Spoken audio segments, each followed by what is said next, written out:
Yeah, well, my flying season was pretty good. Thanks. I enjoyed myself. Despite COVID, I think we and I myself and also the flying community, we still had quite a good opportunity to keep flying, even though of course there was a lot of restrictions due to COVID, and there's maybe coming we're getting back into a dark period maybe, but until now, even though sometimes the airfields and the schools and the clubs were closed and we could not take to the sky, restrictions were lifted, and we could still take we could still fly, even if we had to wear a mask, of course, and we still have to do even if you're vaccinated, and of course that will reduce the risk quite considerably to catch COVID, but the restrictions are still very much there. Still have to disinfect the aircraft, and on a regular basis, we do some testing as well. But despite all that, I still think I managed to do quite a lot of interesting flights, even to some busy airports, what you normally was not able to do.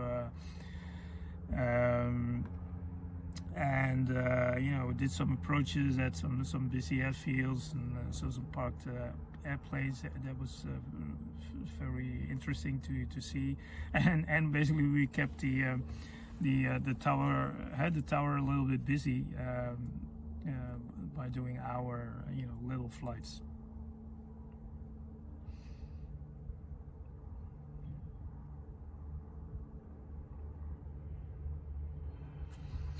Yeah, that's interesting. Yeah, I looked at some during this past season, and also the year before. I did manage to gather some data. I mean, this is not really an analysis, of course we did, but I did manage to look at some incidents and accidents that were reported through the different kinds of investigators and agencies and all that, and basically what you could see is that there is the traditional or the similar kind of accidents that normally also happen during this time, and I do not have a feeling that it's even more. Of course, there is this suspect. You can suspect that because of lockdown and because of COVID, people, of course, were not basically proficient and trained to take to the skies. But in that aspect, in all honesty, I think that the accidents and incidents that were reported even during the COVID time were kind of similar to what we normally see during any flying seasons, where you can see that there's some accidents related to skills. When we see, of course, loss of control during landing, where we see runway excursions, loss of control during takeoff, when things go wrong, when you lose your engine during takeoff, people do the impossible turn and basically stall the aircraft at a low altitude. Some of the incidents and accidents that were reported also related to basically go-arounds, the go-arounds that were not executed well. Interestingly enough, airspace infringement is still something that is an issue, and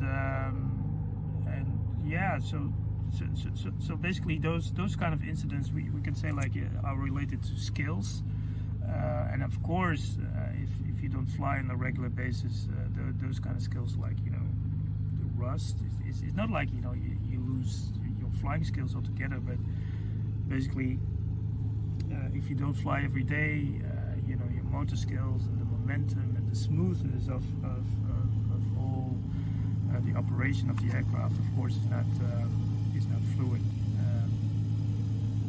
And the other type of accidents that we see happening is, or unfortunately, I have to say that I see a lot of, not a lot, but at least two, again, very close, were reported with regards to VFR to IMC.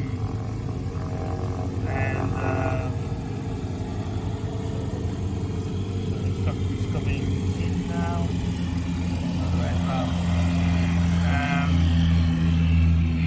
And yeah, the VFR to IMC is something that still is unfortunate.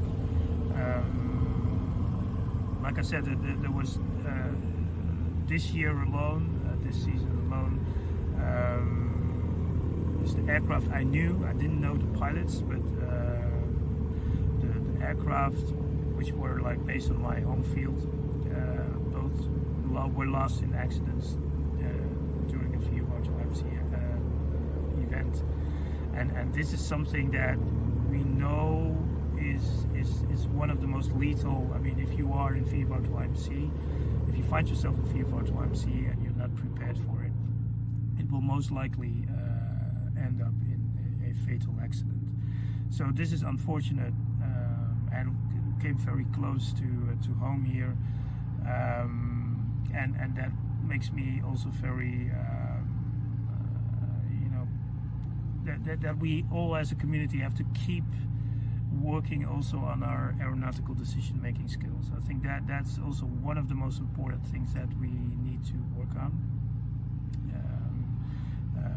And it's a mix, right? So we have basically the skills, the flying skills that we have to keep working on and keep perfecting and practicing and training. But also the other side, which I think, you know, we in the flying community or in, as a pilot, we don't really get that very specifically in our basic training, and I think that is something for us to also work on, to make that more known and to make it more practical. How do we work on our risk assessment? How do we basically manage the risk of flying, and how do we then set up maybe our personal minimums and make sometimes a tough decision, right? The go-no-go decision is, I think, maybe one of the toughest decisions we can make as a pilot.